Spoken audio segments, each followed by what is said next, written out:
my best friend's wedding, a girl lunged forward and caught the bouquet, only for it to slip from her hands and land squarely in my arms. My best friend Lauren Walker beamed at me. "Madison, looks like you're the next bride." The guests exchanged knowing glances and turned toward my boyfriend of 8 years, Mason Ryder, the CEO of the Ryder Group. But he calmly plucked the bouquet from my hands and casually passed it to the girl standing beside me, his secretary, Natalie Carter. She caught it first. He ruffled my hair, his voice gentle. "Be good. Give it back to Natalie for now. We'll wait for the next time." The spotlight and the guest's attention shifted with the bouquet, settling on Natalie. I looked at her startled yet shy expression, then rested a hand on my stomach and forced a bitter smile. Mason didn't know there wouldn't be a next time. Our 8-year promise had already come to an end, and we still hadn't taken the step into marriage. And I had already promised my parents, who were royalty, that next week I would leave and return to Montelvia to inherit the family legacy. The moment Natalie Carter ended up with the bouquet, my best friend Lauren Walker's smile vanished. She was even angrier than I was. Leaning close to my ear, she whispered through gritted teeth, "That Natalie did it on purpose. Before the wedding, I specifically told everyone the bouquet was meant for you." I gently interrupted her.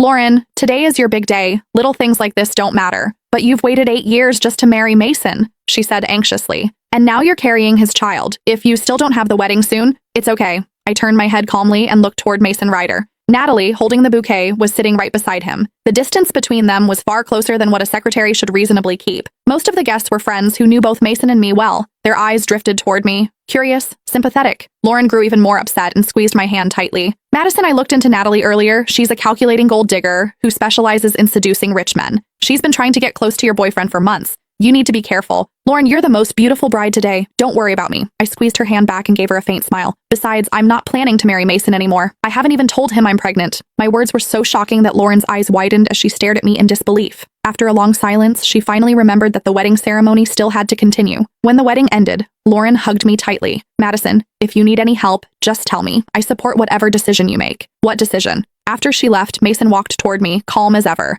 "What were you two talking about just now?" Out of habit, he reached out and draped an arm over my shoulders. I shifted slightly to the side and avoided the gesture. "Nothing." He didn't seem to mind my reaction. With a soft laugh, he said, "Are you angry? Natalie caught that bouquet first after all.